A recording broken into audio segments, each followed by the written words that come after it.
ತುಂಬ ಖುಷಿ ಅನಿಸುತ್ತೆ ಇಂದಿನ ವಿಡಿಯೋನ ರೆಸ್ಪಾನ್ಸ್ನ ನೋಡಿ. ಇದೇ ರೀತಿ ನಿಮ್ಮ ಫ್ರೆಂಡ್ಸ್ಗೂ ಈ ಒಂದು ವಿಡಿಯೋನ ತಪ್ಪದೆ ಶೇರ್ ಮಾಡಿ. ಈ ಒಂದು ವಿಡಿಯೋನ ಕೇವಲ ಮಾರ್ಕ್ಸ್ಗೆ ಅಂತ ನೋಡದೆ ಫಿಸಿಕ್ಸ್ನ ಬೇಸಿಕ್ಸ್ ಅರ್ಥ ಮಾಡ್ಕೋಬೇಕು ಅಂತ ನೋಡಿ. ಸುಮಾರು 50-60 ವರ್ಷಗಳ ಹಿಂದೆ ಅಂದರೆ 1960ನೇ ಇಸ್ವಿಗಿಂತ ಮುಂಚೆ ಒಂದು ದೇಶದಿಂದ ಮತ್ತೊಂದು ದೇಶಕ್ಕೆ ಇಂಪೋರ್ಟ್ ಅಥವಾ ಎಕ್ಸ್ಪೋರ್ಟ್ ಮಾಡ್ಕೋಬೇಕು ಅಂತ ಹೇಳಿದ್ರೆ ಬಹಳ ತೊಂದರೆ ಆಗ್ತಾ ಇತ್ತು. ಉದಾಹರಣೆಗೆ ನಮ್ಮ ದೇಶದಲ್ಲಿ ಬೆಳೆದಿರುವ ದವಸ ಧಾನ್ಯಗಳನ್ನು ನಾವು ಬೇರೆ ದೇಶಕ್ಕೆ ಎಕ್ಸ್ಪೋರ್ಟ್ ಮಾಡಬೇಕು ಅಂತ ಹೇಳಿದ್ರೆ ನಾವು ಸೇರಿನ ಲೆಕ್ಕದಲ್ಲಿ ಅಳತೆ ಮಾಡಿ ಕೊಡ್ತಾ ಇದ್ವಿ. ಆದರೆ ಆ ಒಂದು ದೇಶದಲ್ಲಿ ಅವರದ್ದೇ ಆದಂತಹ ಯೂನಿಟ್ಸ್ಗೆ ಅದನ್ನು ಕನ್ವರ್ಟ್ ಮಾಡ್ಕೋಬೇಕಾಗಿತ್ತು. ಈ ಒಂದು ಸಮಸ್ಯೆಗೆ ಪರಿಹಾರವಾಗಿ ಜಗತ್ತಿನಾದ್ಯಂತ ಒಂದೇ ಕಾಮನ್ ಯೂನಿಟ್ ಅನ್ನ ಪರಿಚಯಿಸ್ತಾರೆ. ಅದರ ಹೆಸರೇ SI ಯೂನಿಟ್. SI ಯೂನಿಟ್ ಅಂತ ಹೇಳಿದ್ರೆ international system of units. Confuse ಆಗಬೇಡಿ, SI ಅಂತ ಹೇಳಿದ್ರೆ ಸಿಸ್ಟಮೇ ಇಂಟರ್ನ್ಯಾಷನಲ್ ಅಂತ. ಸೊ ಇದನ್ನು ನಾವು ಫ್ರೆಂಚ್ ಭಾಷೆಯಿಂದ ತಗೊಂಡಿರ್ತೀವಿ. ಇಂಗ್ಲೀಷಲ್ಲಿ ಇಂಟರ್ನ್ಯಾಷನಲ್ ಸಿಸ್ಟಮ್ ಆಫ್ ಯೂನಿಟ್ಸ್ ಅಂತ ಕರಿತೀವಿ. ಯೂನಿಟ್ ಅಂದರೆ ಏನು ಅಂತ ತಿಳ್ಕೊಳ್ಳೋಣ. ಯೂನಿಟ್ ಅಂದರೆ it is a standard of reference used to express physical quantity. ಅಂದರೆ ಯಾವುದೋ ಒಂದು ಫಿಸಿಕಲ್ ಕ್ವಾಂಟಿಟಿಯನ್ನು ಎಕ್ಸ್ಪ್ರೆಸ್ ಮಾಡಲಿಕ್ಕೆ ಬಳಸುವಂತಹ ಸ್ಟ್ಯಾಂಡರ್ಡ್ ರೆಫರೆನ್ಸನ್ನು ನಾವು ಯೂನಿಟ್ ಅಂತ ಕರಿತೀವಿ. ಇದಕ್ಕೆ ಎಕ್ಸಾಂಪಲ್ ನೋಡೋದಾದರೆ ಮೀಟರ್, kg ಎಕ್ಸೆಟ್ರಾ. ಇದರಲ್ಲಿ ಎರಡು ರೀತಿ ಇದೆ. ಒಂದು ಬೇಸಿಕ್ ಯೂನಿಟ್ಸ್, ಮತ್ತೊಂದು ಡಿರೈವ್ಡ್ ಯೂನಿಟ್ಸ್. ಬೇಸಿಕ್ ಯೂನಿಟ್ಸ್ ಅಂತ ಹೇಳಿದ್ರೆ units of fundamental physical quantities ಅಂತ ಕರಿತೀವಿ. ಅಂದರೆ ಫಂಡಮೆಂಟಲ್ ಫಿಸಿಕಲ್ ಕ್ವಾಂಟಿಟೀಸ್ನ ಯೂನಿಟ್ಸ್ನ ನಾವು ಬೇಸಿಕ್ ಯೂನಿಟ್ಸ್ ಅಂತ ಕರಿತೀವಿ. ಹಾಗಾದರೆ ಫಂಡಮೆಂಟಲ್ ಫಿಸಿಕಲ್ ಕ್ವಾಂಟಿಟಿ ಯಾವ್ಯಾವು ಅಂತ ನೋಡೋಣ. Length, mass, time, temperature, electric current, luminous intensity, amount of substance. ಈ 7 ಫಿಸಿಕಲ್ ಕ್ವಾಂಟಿಟಿಯನ್ನು ನಾವು ಫಂಡಮೆಂಟಲ್ ಫಿಸಿಕಲ್ ಕ್ವಾಂಟಿಟೀಸ್ ಅಂತ ಕರಿತೀವಿ. ಈ 7 ಫಿಸಿಕಲ್ ಕ್ವಾಂಟಿಟೀಸ್ಗೆ ಜಗತ್ತಿನಾದ್ಯಂತ ಅಕ್ಸೆಪ್ಟ್ ಮಾಡಿರುವ ಯೂನಿಟ್ಸ್ ಯಾವ್ಯಾವು ಅಂತ ನೋಡೋಣ. ಸೊ ಲೆಂತ್ಗೆ ಮೀಟರ್, ಮಾಸ್ಗೆ ಕಿಲೋಗ್ರಾಮ್, ಟೈಮ್ಗೆ ಸೆಕೆಂಡ್, ಟೆಂಪರೇಚರ್ಗೆ ಕೆಲ್ವಿನ್, ಎಲೆಕ್ಟ್ರಿಕ್ ಕರೆಂಟ್ಗೆ ಆಂಪಿಯರ್, ಲೂಮಿನಸ್ ಇಂಟೆನ್ಸಿಟಿಗೆ ಕ್ಯಾಂಡೆಲಾ, ಅಮೌಂಟ್ ಆಫ್ ಸಬ್ಸ್ಟೆನ್ಸ್ಗೆ ಮೋಲ್. ಈ ಒಂದು SI ಯೂನಿಟ್ಸ್ಗೆ ಅದರದೇ ಆದಂತಹ ಸಿಂಬಲ್ಸ್ ಇವೆ. ಮೀಟರ್ಗೆ ಸ್ಮಾಲ್ m, ಕಿಲೋಗ್ರಾಮ್ಗೆ ಸ್ಮಾಲ್ k ಹಾಗೂ ಸ್ಮಾಲ್ g, ಸೆಕೆಂಡ್ಗೆ ಸ್ಮಾಲ್ s, ಕೆಲ್ವಿನ್ಗೆ ಕ್ಯಾಪಿಟಲ್ K, ಆಂಪಿಯರ್ಗೆ ಕ್ಯಾಪಿಟಲ್ A, ಕ್ಯಾಂಡೆಲಾಗೆ ಸ್ಮಾಲ್ c ಹಾಗೂ ಸ್ಮಾಲ್ d, ಮೋಲ್ಗೆ small m o l. Derived units ಅಂತ ಹೇಳಿದ್ರೆ units of physical quantities which R derived from fundamental units. Example ನೋಡೋದಾದರೆ ಯಾವುದೇ ಒಂದು ಸರ್ಫೇಸ್ನ ಏರಿಯಾವನ್ನು ಮೆಷರ್ ಮಾಡೋದಕ್ಕೆ ನಾವು ಲೆಂತ್ ಇಂಟು ಬ್ರೆಡ್ತ್ ಅಂತ ತಗೊಳ್ತೀವಿ. ಸೊ ಲೆಂತನ್ನು ನಾವು ಮೀಟ್ರಲ್ಲಿ ಮೆಷರ್ ಮಾಡ್ತೀವಿ, ಹಾಗೆಯೇ ಬ್ರೆಡ್ತನ್ನು ಕೂಡ ಮೀಟ್ರಲ್ಲಿ ಮೆಷರ್ ಮಾಡ್ತೀವಿ. ಅಂದರೆ area is equals to metre into metre, ಅಂದರೆ area is equals to metre square ಅಂತ ಬರುತ್ತೆ. ಮೀಟರ್ ಸ್ಕ್ವೇರ್ ಅನ್ನೋದು ಬೇಸಿಕ್ ಯೂನಿಟ್ ಇಂದ ಡಿರೈವ್ ಆಗಿರೋದ್ರಿಂದ ನಾವು ಇದನ್ನು ಡಿರೈವ್ಡ್ ಯೂನಿಟ್ ಅಂತ ಕರಿತೀವಿ. ಬಟ್ ಇಲ್ಲಿ ನೀವು 2 ಎಕ್ಸಾಂಪಲ್ಸನ್ನು ಮೆನ್ಷನ್ ಮಾಡಿದ್ರೆ ಸಾಕು. ಸೊ ಒಂದು ಪ್ಲೇನ್ ಆ್ಯಂಗಲ್ ಹಾಗೂ ಸಾಲಿಡ್ ಆ್ಯಂಗಲ್. ಪ್ಲೇನ್ ಆ್ಯಂಗಲ್ಗೆ SI ಯೂನಿಟ್ ಬಂದು ರೇಡಿಯನ್, ಹಾಗೆ ಸಾಲಿಡ್ ಆ್ಯಂಗಲ್ಗೆ SI ಯೂನಿಟ್ ಬಂದು ಸ್ಟೆರಡಿಯನ್. ರೇಡಿಯನ್ಗೆ ಸಿಂಬಲ್ ಸ್ಮಾಲ್ ಲೆಟರ್ಸಲ್ಲಿ RAD ಹಾಗೂ ಸ್ಟೆರಡಿಯನ್ಗೆ ಸಿಂಬಲ್ ಬಂದು ಸ್ಮಾಲ್ ಲೆಟರ್ಸಲ್ಲಿ SR. Advantages of SI systems. ಅದರಲ್ಲಿ ಮೊದಲನೇದು ರ್ಯಾಷನಲೈಸ್ಡ್ ಸಿಸ್ಟಮ್ ಆಫ್ ಯೂನಿಟ್ಸ್. 1 kgಗೆ ಇಷ್ಟೇ ತೂಕ ಇರಬೇಕು ಅನ್ನೋ ಒಂದು ರೆಫರೆನ್ಸನ್ನು ಲಾಜಿಕಲ್ ಆಗಿ ಡಿಫೈನ್ ಮಾಡ್ಕೊಂಡಿರೋದ್ರಿಂದ ಇದನ್ನು ರ್ಯಾಷನಲೈಸ್ಡ್ ಸಿಸ್ಟಮ್ ಆಫ್ ಯೂನಿಟ್ಸ್ ಅಂತ ಕರಿತೀವಿ. ಅದೇ ರೀತಿ ಎರಡನೇದು it is A comprehensive system of units. ಅಂದರೆ ಈ ಒಂದು SI ಸಿಸ್ಟಮ್ ಎಲ್ಲ ಬೇಸಿಕ್ ಯೂನಿಟ್ಸ್ ಹಾಗೂ ಎಲ್ಲ ಡಿರೈವ್ಡ್ ಯೂನಿಟ್ಸ್ ಅನ್ನು ಇನ್ಕ್ಲೂಡ್ ಮಾಡ್ಕೊಂಡಿರುತ್ತೆ. ಮೂರನೇದು ಕೋಹಿರೆಂಟ್ ಸಿಸ್ಟಮ್ ಆಫ್ ಯೂನಿಟ್ಸ್ ಅಂತ ಹೇಳಿದ್ರೆ 1 ಮೀಟರ್ ಅಂದರೆ ಇಷ್ಟೇ ಇರಬೇಕು ಅನ್ನೋ ಒಂದು ಡೆಫಿನೇಷನ್ಗೆ ಸರಿಯಾದ ರೀಸನ್ ಅನ್ನು ಕೊಟ್ಟಿರೋದ್ರಿಂದ ಇದನ್ನು ನಾವು ಕೋಹಿರೆಂಟ್ ಸಿಸ್ಟಮ್ ಆಫ್ ಯೂನಿಟ್ಸ್ ಅಂತ ಹೇಳಿ ಕರಿತೀವಿ. ನಾಲ್ಕನೇದು ಮೆಟ್ರಿಕ್ ಸಿಸ್ಟಮ್ ಆಫ್ ಯೂನಿಟ್ಸ್ ಅಂತ ಹೇಳಿದ್ರೆ ಇಲ್ಲಿ ಡೆಸಿಮಲೈಸ್ಡ್ ಸಿಸ್ಟಮ್ ಅನ್ನು ಯೂಸ್ ಮಾಡ್ಕೊಳ್ತಾ ಇರೋದ್ರಿಂದ ಅದನ್ನು ನಾವು ಮೆಟ್ರಿಕ್ ಸಿಸ್ಟಮ್ ಆಫ್ ಯೂನಿಟ್ಸ್ ಅಂತ ಹೇಳಿ ಕರಿತೀವಿ. ಒಂದು ಒಳ್ಳೆ ಎಕ್ಸಾಂಪಲ್ನ ನೋಡೋದಾದ್ರೆ ಒಂದು ಕಾರು ಸ್ಪೀಡಾಗಿ ಹೋಗ್ತಾ ಇದೆ ಅಂತ ಅನ್ಕೋಣ. ಇಲ್ಲಿ ನಾವು 2 ಪಾಯಿಂಟನ್ನು ಗಮನಿಸ್ಬೋದು. Point A 50 kilometre per hour ಸ್ಪೀಡಲ್ಲಿ ಅದು ಹೋಗ್ತಾ ಇದೆ. Point B 50 kilometre per hour in east ಡೈರೆಕ್ಷನಲ್ಲಿ ಹೋಗ್ತಾ ಇದೆ. ಇಲ್ಲಿ ಏನು ಡಿಫ್ರೆನ್ಸನ್ನು ನಾವು ಅಬ್ಸರ್ವ್ ಮಾಡ್ಬೋದು? ಪಾಯಿಂಟ್ ಎ ಅಲ್ಲಿ ಡೈರೆಕ್ಷನ್ ಯಾವುದು ಅಂತ ಗೊತ್ತಿಲ್ಲ, ಪಾಯಿಂಟ್ ಬಿ ಅಲ್ಲಿ ನಮಗೆ ಡೈರೆಕ್ಷನ್ ಯಾವುದು ಅಂತ ಗೊತ್ತು. ಆದ್ದರಿಂದ ಡೈರೆಕ್ಷನ್ ಇಲ್ಲ ಅಂತ ಹೇಳಿದ್ರೆ ಅದನ್ನು ನಾವು ಸ್ಕೇಲಾರ್ಸ್ ಅಂತ ಕರಿತೀವಿ. ಡೈರೆಕ್ಷನ್ ಇತ್ತು ಅಂತ ಹೇಳಿದ್ರೆ ಅದನ್ನು ನಾವು ವೆಕ್ಟಾರ್ಸ್ ಅಂತ ಕರಿತೀವಿ. ಈ ಒಂದು ಎಕ್ಸಾಂಪಲಲ್ಲಿ ಆ ಸ್ಕೇಲಾರ್ ಯಾವುದು ಅಂತ ಹೇಳಿದ್ರೆ ಸ್ಪೀಡ್. ಹಾಗೆಯೇ ಈ ಒಂದು ಎಕ್ಸಾಂಪಲಲ್ಲಿ ವೆಕ್ಟಾರ್ ಯಾವುದು ಅಂತ ಹೇಳಿದ್ರೆ ಅದು ವೆಲಾಸಿಟಿ. ಹಾಗಾದರೆ ಸ್ಕೇಲಾರ್ಸ್ಗೆ ಡೆಫಿನೇಷನ್ ಏನು ಅಂತ ನೋಡೋದಾದರೆ ನಮ್ಗೆ ಈಗಾಗಲೇ ಗೊತ್ತಾಗಿದೆ, physical quantity having only magnitude but no direction. So ನಾವು ಇಂದಿನ ಎಕ್ಸಾಂಪಲಲ್ಲಿ ನೋಡಿದ್ವಿ 50 ಕಿಲೋಮೀಟರ್ ಪರ್ ಅವರ್ ಅಂತ ಮಾತ್ರ ಇತ್ತು, ಅಲ್ಲಿ ಯಾವುದೇ ಡೈರೆಕ್ಷನ್ ಇರಲಿಲ್ಲ. ಸೊ ಅದಕ್ಕೆ ನಾವು ಅದನ್ನು ಸ್ಕೇಲಾರ್ ಕ್ವಾಂಟಿಟಿ ಅಂತ ಹೇಳಿ ಕರಿತೀವಿ. ಸೊ ಇಲ್ಲಿ ಎಕ್ಸಾಂಪಲ್ ನೋಡೋದಾದರೆ ಲೆಂತ್ ಹಾಗೂ ಟೈಮ್ ಹಾಗೂ ಸ್ಪೀಡನ್ನು ನಾವು ತಗೋಬೋದು.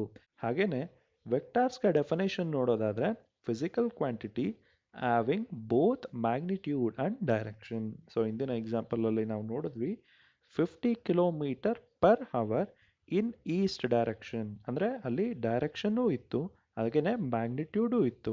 ಆ ಒಂದು ಫಿಸಿಕಲ್ ಕ್ವಾಂಟಿಟಿಯನ್ನು ನಾವು ವೆಕ್ಟಾರ್ಸ್ ಅಂತ ಹೇಳಿ ಕರಿತೀವಿ. ಸೊ ಇಲ್ಲಿ ಎಕ್ಸಾಂಪಲ್ ನೋಡೋದಾದರೆ ವೆಲಾಸಿಟಿ ಹಾಗೂ force. Representation of A vector. ಒಂದು ವೆಕ್ಟರ್ನ ನಾವು ಯಾವ ರೀತಿ ರೆಪ್ರೆಸೆಂಟ್ ಮಾಡ್ತೀವಿ ಅಂತ ನೋಡೋದಾದರೆ ಡೈರೆಕ್ಟೆಡ್ ಲೈನ್ ಸೆಗ್ಮೆಂಟ್ ಮುಖಾಂತರ ರೆಪ್ರೆಸೆಂಟ್ ಮಾಡ್ತೀವಿ. ಇಲ್ಲಿ ಎ ಇಂದ ಬಿಗೆ ಇರುವಂತಹ ಲೆಂತು ಮ್ಯಾಗ್ನಿಟ್ಯೂಡನ್ನು ರೆಪ್ರೆಸೆಂಟ್ ಮಾಡಿದ್ರೆ ಇಲ್ಲಿರುವ ಆ್ಯರೋ ಮಾರ್ಕು ಅದರ ಡೈರೆಕ್ಷನನ್ನು ರೆಪ್ರೆಸೆಂಟ್ ಮಾಡುತ್ತೆ. ಹಾಗಾದರೆ ಸ್ಕೇಲಾರ್ಸ್ ಹಾಗೂ ವೆಕ್ಟಾರ್ಸ್ಗೆ ಏನೇನು ಡಿಫ್ರೆನ್ಸಸ್ಸು ಅಂತ ನೋಡ್ತಾ ಹೋಗೋಣ. ಸೊ ನಮಗೆ ಗೊತ್ತೇ ಇದೆ, ಸ್ಕೇಲಾರ್ಸ್ಗೆ ಮ್ಯಾಗ್ನಿಟ್ಯೂಡ್ ಮಾತ್ರ ಇರುತ್ತೆ, ಡೈರೆಕ್ಷನ್ ಇರೋದಿಲ್ಲ. ಆದರೆ ವೆಕ್ಟಾರ್ಸ್ಗೆ ಮ್ಯಾಗ್ನಿಟ್ಯೂಡ್ ಹಾಗೂ ಡೈರೆಕ್ಷನ್ ಎರಡೂ ಇರುತ್ತೆ. ಸೊ ಎರಡನೇ ಎಕ್ಸಾಂಪಲ್ ನೋಡೋದಾದರೆ ಸ್ಕೇಲಾರ್ಸ್ಗೆ ಎಕ್ಸಾಂಪಲ್ ಲೆಂತ್ ಹಾಗೂ ಟೈಮ್, ಹಾಗೆಯೇ ವೆಕ್ಟಾರ್ಸ್ಗೆ ಎಕ್ಸಾಂಪಲ್ ವೆಲಾಸಿಟಿ ಹಾಗೂ ಫೋರ್ಸ್. ಮೂರನೇ ಡಿಫ್ರೆನ್ಸ್ ನೋಡೋದಾದರೆ ಸ್ಕೇಲಾರ್ಸಲ್ಲಿ can be added or subtracted algebraically ಅಂತ ಹೇಳಿದ್ರೆ ಆಲ್ಜಿಬ್ರಾಯಿಕಲಿ ನಾವು ಸ್ಕೇಲಾರ್ಸನ್ನು ಆ್ಯಡ್ ಅಥವಾ ಸಬ್ಟ್ರಾಕ್ಟ್ ಮಾಡ್ಬೋದು. ಆದರೆ ವೆಕ್ಟಾರ್ಸನ್ನು ನಾವು ಆಲ್ಜಿಬ್ರಾಯಿಕಲಿ ಅಡಿಷನ್ ಅಥವಾ ಸಬ್ಟ್ರಾಕ್ಷನ್ ಮಾಡೋದಕ್ಕೆ ಆಗೋದಿಲ್ಲ. ಸ್ಕೇಲಾರ್ಸಲ್ಲಿ ನಾವು ನೋಡೋದಾದರೆ ಇದು ಆರ್ಡಿನರಿ ಲೆಟರಲ್ಲಿ ನಾವು ರೆಪ್ರೆಸೆಂಟ್ ಮಾಡ್ತೀವಿ, ಆದರೆ ವೆಕ್ಟಾರ್ಸನ್ನು ನಾವು ಕ್ಯಾಪಿಟಲ್ ಲೆಟರ್ಸಲ್ಲಿ ನಾವು ರೆಪ್ರೆಸೆಂಟ್ ಮಾಡ್ತೀವಿ. ಸ್ಕೇಲಾರ್ಸಲ್ಲಿ ಮತ್ತೊಂದು ಡಿಫ್ರೆನ್ಸ್ ನೋಡೋದಾದರೆ ಕೆನ್ ಡಿವೈಡ್ ಅನದರ್ ಸ್ಕೇಲಾರ್, ಅಂದರೆ ಒಂದು ಸ್ಕೇಲಾರಿಂದ ಇನ್ನೊಂದು ಸ್ಕೇಲಾರನ್ನು ನಾವು ಡಿವೈಡ್ ಮಾಡ್ಬೋದು, ಆದರೆ ವೆಕ್ಟಾರನ್ನು ನಾವು ಸ್ಕೇಲಾರಿಂದ ಡಿವೈಡ್ ಮಾಡೋದಕ್ಕೆ ಆಗೋದಿಲ್ಲ. ರಿಸಲ್ಟೆಂಟ್ ಅಂದರೆ ಏನು ಅಂತ ತಿಳ್ಕೊಳ್ಳೋಣ. ನಮಗೀಗಾಗಲೇ ಗೊತ್ತಿದೆ, ವೆಕ್ಟಾರನ್ನು ಡೈರೆಕ್ಟೆಡ್ ಲೈನ್ ಸೆಗ್ಮೆಂಟ್ ಮುಖಾಂತರ ನಾವು ರೆಪ್ರೆಸೆಂಟ್ ಮಾಡ್ಕೊಳ್ತೀವಿ. ಇಲ್ಲಿ ನಾನು ಎರಡು ಫೋರ್ಸನ್ನು ತಗೊಳ್ತೀನಿ, ಒಂದು F1 ಹಾಗೂ F2. ಸೊ ಇದೆರಡನ್ನು ನಾನು ಡೈರೆಕ್ಟೆಡ್ ಲೈನ್ ಸೆಗ್ಮೆಂಟ್ ಮುಖಾಂತರ ರೆಪ್ರೆಸೆಂಟ್ ಮಾಡ್ಕೊಳ್ತೀನಿ. ಸೊ ಒಂದು ಫೋರ್ಸ್ O ಇಂದ Aಗೆ ಆ್ಯಕ್ಟ್ ಆಗ್ತಾ ಇದೆ, ಮತ್ತೊಂದು ಫೋರ್ಸ್ O ಇಂದ Bಗೆ ಆ್ಯಕ್ಟ್ ಆಗ್ತಾ ಇದೆ. F1 ಹಾಗೂ F2 ಈ ಎರಡೂ ಫೋರ್ಸಸ್ಸು ಏನು ಎಫೆಕ್ಟನ್ನು ಪ್ರೊಡ್ಯೂಸ್ ಮಾಡ್ತಾ ಇದೆ, ಅದೇ ಒಂದು ಎಫೆಕ್ಟನ್ನು ಒಂದೇ ಫೋರ್ಸ್ ಪ್ರೊಡ್ಯೂಸ್ ಮಾಡ್ತು ಅಂತ ಹೇಳಿದ್ರೆ ಅದನ್ನು ನಾವು ರಿಸಲ್ಟೆಂಟ್ ಅಂತ ಕರಿತೀವಿ. ರಿಸಲ್ಟೆಂಟನ್ನು ಯೂಶುವಲ್ ಆಗಿ ಡಯಾಗ್ನಲ್ ಆಗಿ ರೆಪ್ರೆಸೆಂಟ್ ಮಾಡ್ತೀವಿ. ಸೊ F1 ಹಾಗೂ F2ಗೆ ನಾವು ಡಯಾಗ್ನಲನ್ನು ಬರ್ಕೊಂಡ್ರೆ, ಅಂದರೆ O ಇಂದ Cಗೆ ಡೈರೆಕ್ಟೆಡ್ ಲೈನ್ ಸೆಗ್ಮೆಂಟನ್ನು ನಾವು ಬರ್ಕೊಂಡ್ರೆ ಅದನ್ನು ನಾವು ರಿಸಲ್ಟೆಂಟ್ ಅಂತ ಕರಿತೀವಿ. ಸೊ ಈ ರಿಸಲ್ಟೆಂಟ್ಗೆ ಡೆಫಿನೇಷನ್ ಏನಪ್ಪ ಅಂತ ಹೇಳಿದ್ರೆ it is a single force which produces same effect as two or more number of forces. ಎರಡಕ್ಕಿಂತ ಹೆಚ್ಚು ಫೋರ್ಸಸ್ಸು ಏನು ಎಫೆಕ್ಟನ್ನು ಪ್ರೊಡ್ಯೂಸ್ ಮಾಡ್ತಾ ಇದೆ ಆ ಎಫೆಕ್ಟು ಒಂದೇ ಫೋರ್ಸಲ್ಲಿ ಸಿಕ್ತು ಅಂತ ಹೇಳಿದ್ರೆ ಅದನ್ನು ನಾವು ರಿಸಲ್ಟೆಂಟ್ ಅಂತ ಹೇಳಿ ಕರಿತೀವಿ. ಈಕ್ವಿಲಿಬ್ರಿಯಂ ಅಂದರೆ ಏನು ಅಂತ ತಿಳ್ಕೊಳ್ಳೋಣ. ಸೊ ನೀವು ಒಂದು ಜಾಗದಲ್ಲಿ ನಿಂತ್ಕೊಂಡಿದ್ದೀರಾ ಅಂತ ಅನ್ಕೊಳ್ಳಿ, ನಿಮ್ಮ ಬಲಗೈಯನ್ನು ಒಬ್ರು ಎಳಿತಾ ಇದ್ದಾರೆ ಅಂತ ಅನ್ಕೊಳ್ಳಿ. ಅದೇ ರೀತಿ ನಿಮ್ಮ ಎಡಗೈಯನ್ನು ಕೂಡ ಒಬ್ರು ಎಳಿತಾ ಇದ್ದಾರೆ. ಸೊ ನಿಮ್ಮ ಬಲಗೈಯನ್ನು ಯಾವ ಫೋರ್ಸಿಂದ ಎಳಿತಾ ಇದ್ದಾರೋ ಅದೇ ಫೋರ್ಸಲ್ಲಿ ನಿಮ್ಮ ಎಡಗೈಯನ್ನು ಕೂಡ ಎಳಿತಾ ಇದ್ದಾರೆ ಅಂತ ಅನ್ಕೊಳ್ಳಿ. ಸೊ ಎರಡೂ ಕಡೆ ಸೇಮ್ ಫೋರ್ಸನ್ನು ಅಪ್ಲೈ ಮಾಡ್ತಾ ಇರೋದ್ರಿಂದ ನೀವು ರೈಟ್ ಸೈಡ್ಗೂ ಹೋಗೋದಿಲ್ಲ, ಲೆಫ್ಟ್ ಸೈಡ್ಗೂ ಹೋಗೋದಿಲ್ಲ. ಆದ್ರಿಂದ ಟೋಟಲ್ ಫೋರ್ಸು ನಿಮ್ಮ ಮೇಲೆ ಏನು ಆಕ್ಟ್ ಆಗ್ತಾ ಇದೆಯಪ್ಪ ಅಂತ ಹೇಳಿದ್ರೆ F1 plus F2 is equals to 0 ಅಂತ ಹೇಳಿದ್ರೆ ಯಾವುದೇ ರೀತಿ ಫೋರ್ಸು ನಿಮ್ಮ ಮೇಲೆ ಆಕ್ಟ್ ಆಗ್ತಾ ಇಲ್ಲ. ಯಾಕೆ ಅಂತ ಹೇಳಿದ್ರೆ F1 ಹಾಗೂ F2 ಇದೆರಡು ಆಪೋಸಿಟ್ ಡೈರೆಕ್ಷನ್ ಅಲ್ಲಿ ಇದೆ. ಅದೇ ರೀತಿ ಇದೆರಡು ಸೇಮ್ ಫೋರ್ಸ್ ಆಗಿದೆ. ಅಂದ್ರೆ ಅದ್ ಕಡೆ ಎಷ್ಟು ಫೋರ್ಸ್ ಅಪ್ಲೈ ಮಾಡ್ತಾ ಇದ್ದಾರೋ ಇದ್ ಕಡೆ ಕೂಡ ಅಷ್ಟೇ ಫೋರ್ಸ್ ಅನ್ನ ಅಪ್ಲೈ ಮಾಡ್ತಾ ಇರೋದ್ರಿಂದ ಅದೆರಡು ಕ್ಯಾನ್ಸಲ್ ಆಗುತ್ತೆ. ಕ್ಯಾನ್ಸಲ್ ಆದಾಗ ನಮಗೆ ಅದು 0 ಆಗುತ್ತೆ. ಸೊ ಈ ಒಂದು ಕಾನ್ಸೆಪ್ಟ್ ಅನ್ನ ನಾವು ಈಕ್ವಿಲಿಬ್ರಿಯಂ ಅಂತ ಕರಿತೀವಿ. ಸೊ ಡೆಫಿನೇಷನ್ ಅನ್ನ ನೋಡೋದಾದ್ರೆ, if a body is set to be in equilibrium, ಯಾವುದೇ ಒಂದು ಬಾಡಿ ಈಕ್ವಿಲಿಬ್ರಿಯಂ ಅಲ್ಲಿ ಇದೆ ಅಂತ ನಾವು ಹೇಳ್ಬೇಕು ಅಂತ ಅಂದ್ರೆ, then total forces acting on a body is 0. ಆ ಒಂದು ಬಾಡಿ ಮೇಲೆ ಆಕ್ಟ್ ಆಗ್ತಾ ಇರೋಂಥ ಫೋರ್ಸು 0 ಆಗಿರಬೇಕು. ಸೊ ನಾವಿಲ್ಲಿ ಎಕ್ಸಾಂಪಲ್ ಅಲ್ಲಿ ನೋಡಿದ್ವಿ, ನಿಮ್ಮ ಮೇಲೆ ಆಕ್ಟ್ ಆಗ್ತಾ ಇರೋಂಥ ಟೋಟಲ್ ಫೋರ್ಸ್ ಏನಾಗಿತ್ತು? 0 ಆಗಿತ್ತು.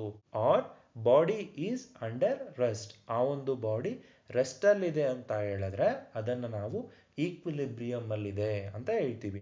ಈಕ್ವಿಲಿಬ್ರೆಂಟ್ ಅಂದ್ರೆ ಏನು ಅಂತ ತಿಳ್ಕೊಳ್ಳೋಣ. ಇಂದಿನ ಕಾನ್ಸೆಪ್ಟ್ ಅಲ್ಲಿ ರಿಸಲ್ಟೆಂಟ್ಗೆ ಯಾವ ಒಂದು ಎಕ್ಸಾಂಪಲ್ ಅನ್ನ ತಗೊಂಡಿದ್ನೋ ಅದೇ ಒಂದು ಎಕ್ಸಾಂಪಲ್ ಅನ್ನ ತಗೊಳ್ತೀನಿ. ಇಲ್ಲಿ ನಾನು ಎರಡು ಫೋರ್ಸ್ ಅನ್ನ ತಗೊಳ್ತೀನಿ, ಒಂದು F1 ಹಾಗೂ F2. ಸೊ ಇದೆರಡನ್ನು ನಾನು ಡೈರೆಕ್ಟೆಡ್ ಲೈನ್ ಸೆಗ್ಮೆಂಟ್ ಮುಖಾಂತರ ರೆಪ್ರೆಸೆಂಟ್ ಮಾಡ್ಕೊಳ್ತೀನಿ. ಸೊ ಒಂದು ಫೋರ್ಸ್ O ಇಂದ Aಗೆ ಆಕ್ಟ್ ಆಗ್ತಾ ಇದೆ, ಮತ್ತೊಂದು ಫೋರ್ಸ್ O ಇಂದ Bಗೆ ಆಕ್ಟ್ ಆಗ್ತಾ ಇದೆ. ಸೊ ಈ ಎರಡು ಫೋರ್ಸಸ್ಗೆ ಯಾವ ರೀತಿ ರಿಸಲ್ಟೆಂಟ್ ನ ತಗೋಬೇಕು ಅಂತ ನಾನು ತಿಳಿಸ್ಕೊಟ್ಟಿದ್ದೆ. ಸೊ ಈ ಎರಡು ಫೋರ್ಸಸ್ಗೆ ನಾವು ಡಯಾಗ್ನಲ್ ಅನ್ನ ಬರ್ಕೊಂಡ್ರೆ, ಅಂದ್ರೆ O ಇಂದ Cಗೆ ಡಯಾಗ್ನಲ್ ಅನ್ನ ನಾವು ಬರ್ಕೊಂಡ್ರೆ ಈ ಡಯಾಗ್ನಲ್ ಅನ್ನ ನಾವು ರಿಸಲ್ಟೆಂಟ್ ಅಂತ ಕರಿತೀವಿ ಅಂತ ಹೇಳಿದ್ದೆ. ಸೊ ಇದೇ ಎಕ್ಸಾಂಪಲ್ಗೆ ನಾನು ಈಗ F1 ಅಂತ ಹೇಳಿದ್ರೆ 20 ನ್ಯೂಟನ್ ಅಂತ ಬರ್ಕೊಳ್ತೀನಿ. ಏನಪ್ಪಾ ಇದು 20 ನ್ಯೂಟನ್ ಅಂತ ಹೇಳಿದ್ರೆ, ನಾವು ಹೇಗೆ ವೇಟ್ ಅನ್ನ kg ಮುಖಾಂತರ ಅಳಿತೀವೋ ಅದೇ ರೀತಿ ಫೋರ್ಸ್ ಅನ್ನು ನಾವು ನ್ಯೂಟನ್ ಅನ್ನೋ ಒಂದು ಯೂನಿಟ್ ಇಂದ ಮೆಜರ್ ಮಾಡ್ತೀವಿ. ಸೊ ಇಲ್ಲಿ F1 is equals to 20 Newton ಅಂತ ತಗೊಂಡಿದ್ದೀನಿ. ಅದೇ ರೀತಿ F2 ನಾನು 30 ನ್ಯೂಟನ್ ಅಂತ ತಗೊಳ್ತೀನಿ. ನಮಗ್ ಗೊತ್ತು ರಿಸಲ್ಟೆಂಟ್ ಅಂತ ಹೇಳಿದ್ರೆ ಈ ಎರಡು ಫೋರ್ಸು ಏನು ಎಫೆಕ್ಟ್ ಅನ್ನ ಪ್ರೊಡ್ಯೂಸ್ ಮಾಡ್ತಾ ಇದೆಯೋ ಸೇಮ್ ಎಫೆಕ್ಟ್ ಅನ್ನ ಒಂದೇ ಒಂದು ಫೋರ್ಸ್ ಪ್ರೊಡ್ಯೂಸ್ ಮಾಡ್ತು ಅಂತ ಹೇಳಿದ್ರೆ ಅದನ್ನ ನಾವು ರಿಸಲ್ಟೆಂಟ್ ಅಂತ ಕರಿತೀವಿ. ಸೊ ಈ ಒಂದು ಎಕ್ಸಾಂಪಲ್ ಅಲ್ಲಿ F1 20 ನ್ಯೂಟನ್, F2 ಬಂದು 30 ನ್ಯೂಟನ್ ಇತ್ತು ಅಂತ ಹೇಳಿದ್ರೆ ನಮಗೆ ರಿಸಲ್ಟೆಂಟ್ ಫೋರ್ಸ್ ಎಷ್ಟಾಗತ್ತೆ ಅಂತ ಆರಾಮಾಗಿ ಗೊತ್ತಾಗುತ್ತೆ. ಎಷ್ಟಾಗತ್ತೆ ಅವೆರಡನ್ನು ಟೋಟಲ್ ಮಾಡಿದ್ರೆ ನಮಗೆ ಸಿಗುತ್ತೆ. ಅಂದ್ರೆ ರಿಸಲ್ಟೆಂಟ್ 50 ನ್ಯೂಟನ್ ಅಂತ ಗೊತ್ತಾಯ್ತು. ಆದ್ರೆ ಈಕ್ವಿಲಿಬ್ರೆಂಟ್ ಅಂದ್ರೆ ಏನು? It is a single force which has magnitude of resultant but opposite in direction. So resultant ಗೆ ಏನ್ ಮ್ಯಾಗ್ನಿಟ್ಯೂಡ್ ಇದೆಯೋ ಅದೇ ಒಂದು ಮ್ಯಾಗ್ನಿಟ್ಯೂಡ್ ಇರುತ್ತೆ, ಆದರೆ ಡೈರೆಕ್ಷನ್ ಆಪೋಸಿಟ್ ಆಗಿರುತ್ತೆ. O ಇಂದ D ಗೆ ನಾನು ಒಂದು ಡೈರೆಕ್ಟೆಡ್ ಲೈನ್ ಸೆಗ್ಮೆಂಟ್ ಅನ್ನ ಬರ್ಕೊಂಡ್ರೆ ಇದನ್ನ ನಾವು ಈಕ್ವಿಲಿಬ್ರೆಂಟ್ ಅಂತ ಕರಿತೀವಿ. ಈ ಒಂದು ಎಕ್ಸಾಂಪಲ್ ಅಲ್ಲಿ ರಿಸಲ್ಟೆಂಟ್ ಅನ್ನ ಮ್ಯಾಗ್ನಿಟ್ಯೂಡ್ ನಾವು ನೋಡ್ಬೋದು 50 ನ್ಯೂಟನ್ ಅಂತ ಇದೆ. ಈಕ್ವಿಲಿಬ್ರೆಂಟ್ಗೂ ಕೂಡ ಅದೇ ಒಂದು ಮ್ಯಾಗ್ನಿಟ್ಯೂಡ್ ಇರುತ್ತೆ, ಆದರೆ ಆಪೋಸಿಟ್ ಇನ್ ಡೈರೆಕ್ಷನ್. ಇದರ ಸಿಂಬಲ್ ಅನ್ನು ಕೂಡ ನಾವು ಆಪೋಸಿಟ್ ಆಗಿ ತಗೋಬೇಕು. ಸೊ ಅಲ್ಲಿ ಪ್ಲಸ್ ಇರೋದ್ರಿಂದ ನಾವು ಇಲ್ಲಿ ಮೈನಸ್ ಅನ್ನ ತಗೋಬೇಕಾಗತ್ತೆ. ಅಂದ್ರೆ ಇಲ್ಲಿ -50 ನ್ಯೂಟನ್ ಆಗುತ್ತೆ. ಸೊ ಈ ಒಂದು ಎಕ್ಸಾಂಪಲ್ ಇಂದ ರಿಸಲ್ಟೆಂಟ್ ಹಾಗೂ ಈಕ್ವಿಲಿಬ್ರೆಂಟ್ಗೆ ಏನ್ ರಿಲೇಷನ್ ಅನ್ನೋದು ನಮಗೆ ಈಸಿಯಾಗಿ ಗೊತ್ತಾಗುತ್ತೆ. ಗಮನಿಸಿ, resultant F is equals to +50 newton ಅಂತ ಇದೆ. ಅದೇ ರೀತಿ equilibrant F is equals to -50 newton ಅಂತ ಇದೆ. ಇದರಿಂದ ನಮಗೆ ರಿಸಲ್ಟೆಂಟ್ ಹಾಗೂ ಈಕ್ವಿಲಿಬ್ರೆಂಟ್ಗೆ ಏನು ರಿಲೇಷನ್ ಅನ್ನೋದು ಗೊತ್ತಾಯಿತು. ಸೊ ರಿಸಲ್ಟೆಂಟು ಏನಾಗಿರುತ್ತೋ ಅದಕ್ಕೆ ನೆಗೆಟಿವ್ ಈಕ್ವಿಲಿಬ್ರೆಂಟ್ ಆಗಿರುತ್ತೆ ಅನ್ನೋದು ನಮಗೆ ಗೊತ್ತಾಗುತ್ತೆ. ಆದ್ದರಿಂದ relation between resultant and equilibrant ಅಂತ ಪ್ರಶ್ನೆ ಕೇಳಿದಾಗ ನಾವು ಈಸಿಯಾಗಿ resultant is equals to minus equilibrant ಅಂತ ಬರಿಬೋದು.